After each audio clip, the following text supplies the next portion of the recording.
Hello, my name is Connie Thor, and for this discussion, I'll be using sixth grade math ratios of proportion to talk about a lesson that I'm doing with the discussion. So I'm going to be doing standard one of the math understand ratio and the relationship between the two for sixth graders. So to really start with an engagement for students would be to make them understand ratios and the connection between the two without having to explain about too much of ratios, so students get it firsthand into ratios and understanding it without the right or wrong answers. So to start off, I would be telling students a little bit about ratio, but not too much, a briefing about ratios, about how a ratio is the amount of two quantities or two different things that could be tied around into the situation they're in. So that's all I could give them. And just talking about, give an example, like a ratio could be one person to two hands, or one person to two legs. So when it comes to things like that, they can start getting a gist of it and really use themselves to count it. So I could be like to my students, hey, you have two hands, but how many fingers do you have? And start having them fill in the blanks at first. So there is no right or wrong answer because they could clearly see on themselves and they already know how many fingers they have without me having to tell them or explain it to them or anything like that. So they're using their prior knowledge to add to be plugged into the lesson. And then where we go more outside the realm of what the teacher may or may not even know, will be going more personal and talking about family, the ratio from your parents to how many siblings you have, including you.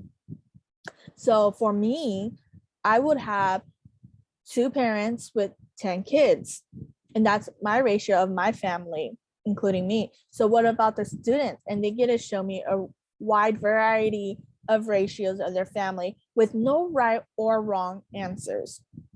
It could be 1 to 5, 2 to 5, 1 to 1, 2 to 1, anything it may need to be. So these are the students' answers. These are their family. These are their funds of knowledge that I may or may not know of, depending on how much the students share with me. So these are things that would really make the students grab back from something that the teacher may not know of and show it to the teacher, and also show that they're also actively engaging in their activity and understanding the activity itself and the content standard and everything. And then you can move down more into more personal things, like if they know mom's recipe to certain food, then they can think through the ratios for flours to butters or whatever it may be that they need, meat to seasoning. So that could really help. And every household is different, have different recipes, have different methods on how to do things.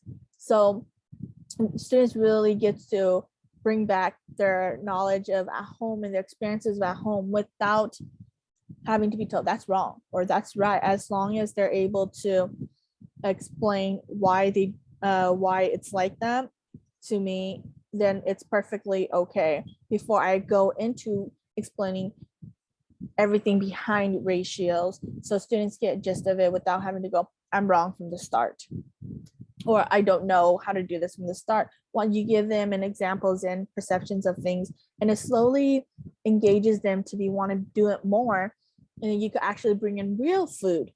And when you bring in real food to this, students can show you what they know about it without you having to say anything. If you do,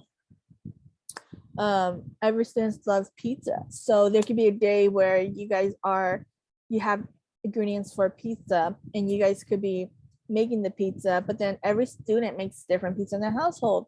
Some student don't make pizza, so their ratio may not be the same.